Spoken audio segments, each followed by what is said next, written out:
दोस्तों, स्पेस के सेक्टर में हम इंसानों ने एक से बड़े बड़े झंडे गाड़े हैं। इसी कंपटीशन वाली दुनिया में हर देश अपना योगदान दे रहा है। इसी योगदान में भारत पीछे कैसे रह सकता है? भारतीय अंतरिक्ष एजेंसी इसरो का सफर बहुत रोमांचक है। साइकिल पर सैटेलाइट से लेकर मैन मेड मिशन तक का सफर इसरो की लगन और साइंटिस्ट की मेहनत से ही पॉसिबल हो पाया है। इसरो की स्थापना साल 1969 में विक्रम साराभाई और होमी जहांगीर भाभा के नेतृत्व में की गई थी। तब हमारे पास इतनी टेक्नोलॉजी पर्याप्त नहीं थी कि हम सैटेलाइट खुद लॉन्च कर सके। दिन था 19 अप्रैल 1975। आर्यभट्ट को सोवियत संघ की मदद से लॉन्च किया गया, जहां से इसरो ने स्पेस एक्सप्लोरेशन के फील्ड में कदम रख दिया। बाद में इसरो ने रोहिणी और ऐसे कई सैकड़ों बंद मिशनों को लॉन्च किया। इसरो ने दो मुख्य रॉकेट बनाए। पहला GSLV, जिसका फुल नेम जियो सिंक्रोनस लॉन्च व्हीकल है, जिसका मुख्य उद्देश्य भारी भरकम रॉकेट को लॉन्च करना है। इसी सीरीज में दूसरा है PSLV, जिसका full form polar satellite launch vehicle है, जिनका मुख्य उद्देश्य हल्के यानी कम मास वाले रॉकेट को लॉन्च करना है। इसरो के फेमस और मोस्ट सक्सेसफुली लॉन्च मिशन की लिस्ट लंबी है, बट कुछ फेमस मिशनों की बात की जाए तो 2008 में लॉन्च होने वाला चंद्रयान 1 मिशन, कि जिसे PSLV रॉकेट से लॉन्च किया गया। इस मिशन ने पूरी दुनिया में सबसे पहले चांद की सतह पर वाटर डिटेक्ट किया।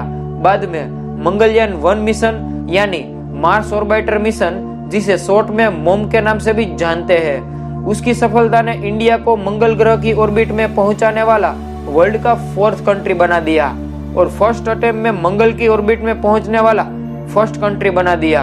और बाद में चंद्रयान 2 और ऐसे कई हिस्टोरिक मिशन को लॉन्च करके इसरो ने इतिहास में झंडे गाड़ दिए।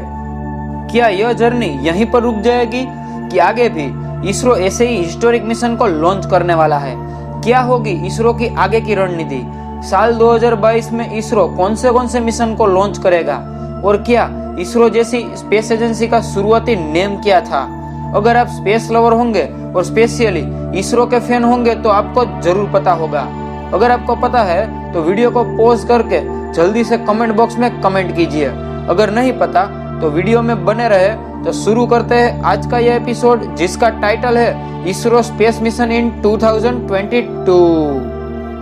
हेलो दोस्तों, मैं हूं आपका दोस्त और होस्ट ध्रुव और आप देख रहे हैं मेरे YouTube channel inside space facts. चलिए दोस्तों शुरू करते हैं।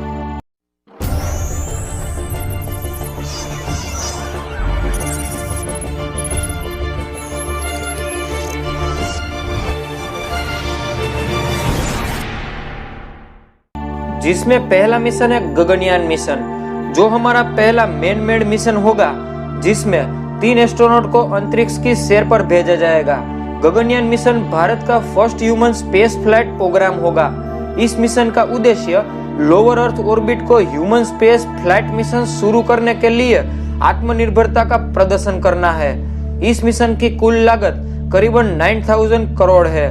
इस मिशन के लिए चुने गए अंतरिक्ष यात्री में स्पेस में एक्सपेरिमेंट परफॉर्म करने का एक्सपीरियंस, फिटनेस और एरोमेडिकल एनालिसिस जैसी स्किल्स का होना जरूरी होगा। इस गगनयान मिशन के कैप्सूल बोर्ड पर 3 एस्ट्रोनॉट को 7 दिन तक 400 किलोमीटर की हाइट पर अर्थ की ऑर्बिट में रहना पड़ेगा।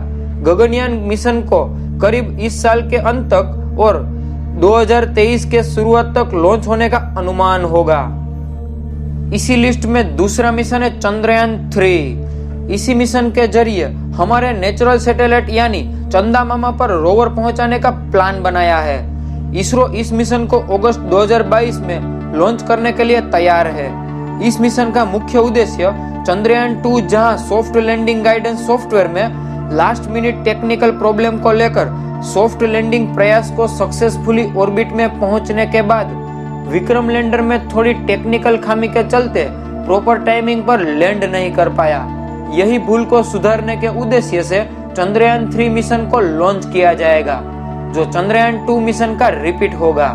लेकिन इसमें केवल चंद्रयान 2 मिशन के समान एक लैंडर और रोवर शामिल होगा। इसमें ऑर्बिटर नहीं होगा।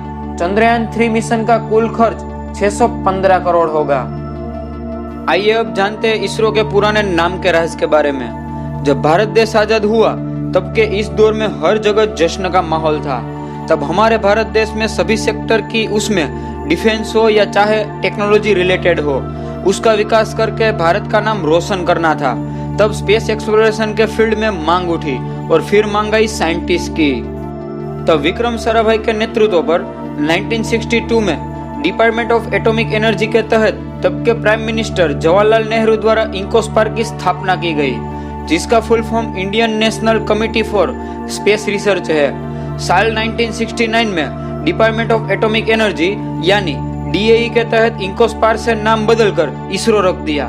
सबको यही लगता है कि 1969 में इसरो की स्थापना की गई, बट वाकई में इसरो की बर्थ डेट 1962 है, पर तब का नाम इंकोस्पार था। जिसके बाद सूर्य के एनालिसिस के लिए इसरो आदित्य L1 मिशन को लॉन्च करेगा। ये मिशन कोरोनाग्राफी स्पेसक्राफ्ट है जो सोलर एटमॉस्फेयर को स्टडी और एनालिसिस करेगा। इसे हमारी अर्थ और सन के बीच जो L1 पॉइंट है वहां पर ऑर्बिट करने के लिए छोड़ा जाएगा, जहां पर यह mission solar atmosphere, solar magnetic storm और इसका हमारे अर्थ के एटमॉस्फेयर पर क्या इफेक्ट होता है यह एनालिसिस करेगा। इस मिशन की अवधि 5 साल की होगी। इस मिशन को इसी साल सितंबर या अक्टूबर में PSLV C-56 रॉकेट के जरिए सतीश धवन स्पेस सेंटर से लॉन्च किया जाएगा। इस मिशन पर इसरो करीबन 400 करोड़ तक का खर्च करेगा। आदित्य L1 मिशन की सबसे बड़ी चुनौती है सूर्य से पृथ्वी की दूरी, वहां का हॉट टेम्परेचर और एटमॉस्फेयर से आने वाले रेडिएशन को झेलना। यह लैग्रेंजियन पॉइंट का कॉन्सेप्ट सबसे पहले फ्रांस के मैथमेटिशियन जोसेफी लुई लैग्रेंज के नाम पर रखा गया। यह पॉइंट यूनिवर्स में वहां पर मौजूद होता है जहां पर दो एस्ट्रोनॉमिकल बॉडीज के ग्रेविटेशनल अट्रैक्शन और रिपल्जन को बैलेंस करता है। जिसके बाद आता है SSLV मिशन कि जिसका full form small satellite launch vehicle है, जिसका मुख्य उद्देश्य हमारी लोअर अर्थ ऑर्बिट में 500 किलोमीटर की दूरी पर 500 किलोग्राम जैसे मास को लॉन्च करने में कैपेबल होगा, जिसे 21 दिसंबर 2018 को थुम्बा के विक्रम साराभाई स्पेस सेंटर में पूरा डिजाइन किया गया। इस मिशन की कुल लागत 200 करोड़ है। Small satellite launch vehicle mission को इसी साल अप्रैल में लॉन्च किया जाएगा। इस मिशन का मेन उद्देश्य कम दाम में स्मॉल सैटेलाइट को लोअर अर्थ ऑर्बिट में लॉन्च करने का है। आखिर में आता है रिसेट यानी रिमोट इमेजिंग सैटेलाइट। इस स्पेस मिशन का मेन उद्देश्य क्रस्ट का मैप प्रिपेयर करना, लैंड, ओशियन और सरफेस वाटर के एनालिसिस के लिए किया जाएगा। इस मिशन का मेन यूज एग्रीकल्चर, वृक्षारोपण और वाटर टेक्नोलॉजी जैसी टेक्नोलॉजी की डिस्कवरी और एनालिसिस करना है। इसे हाल ही में यानी 14 फरवरी 2022 को सतीश धवन स्पेस सेंटर से PSLV C-52 रॉकेट के जरिए लॉन्च किया गया। इस पेलोड का मास करीबन 1710 किलोग्राम है। इस मिशन को EOS-4 यानी अर्थ ऑब्जर्वेशन सैटेलाइट के नाम से भी जानते हैं, जिसका मतलब होता है हमारी अर्थ का बेसिक एनालिसिस करना। अर्थ ऑब्जर्वेशन सैटेलाइट का अनुमानित कॉस्ट करीबन $93 मिलियन है। मतलब कि इसरो ने इस मिशन के लिए 700 करोड़ रुपए खर्च किए। 2 साल के कोविड-19 के कंपैरिजन में साल 2022 इसरो और स्पेस एक्सप्लोरेशन के फील्ड के लिए अच्छा साबित होगा। और आप और मिशनों के बारे में जानते हो जो इसरो इसी साल लॉन्च करने वाला है, तो उन मिशनों के नाम आप कमेंट बॉक्स में डाल दीजिए। अंतरिक्ष कितना विशाल और कई किलोमीटर में फैला हुआ है। इसमें star, planet, Galaxy, black hole और कई ऐसे ऑब्जेक्ट है जिसमें कोई ना कोई राज छुपा होता है। साइंटिस्ट आए दिन नए नए एक्सपेरिमेंट के जरिए ब्रह्मांड के अनसुलझे रहस्यों से पर्दा उठाने की कोशिश करते हैं और हमारी पृथ्वी से बाहर कहीं पर लाइफ की पॉसिबिलिटी के बारे में खोजते रहते हैं। तो आप सब इनके बारे में जानना चाहते हो तो आप हमारी चैनल से जुड़े रहे। और आज का वीडियो आपको कैसा लगा ये कमेंट करके बताएं। और वीडियो पसंद आया हो तो एक लाइक तो बनता है मेरे दोस्त। तो वीडियो को लाइक कीजिए और इस वीडियो को अपने फ्रेंड्स और फैमिली में ज्यादा से ज्यादा शेयर कीजिए। ऐसे ही इंटरेस्टिंग वीडियोस के साथ फिर मिलेंगे दोस्तों नेक्स्ट वीडियो में। तब तक के लिए have a good day, take care yourself, जय हिंद।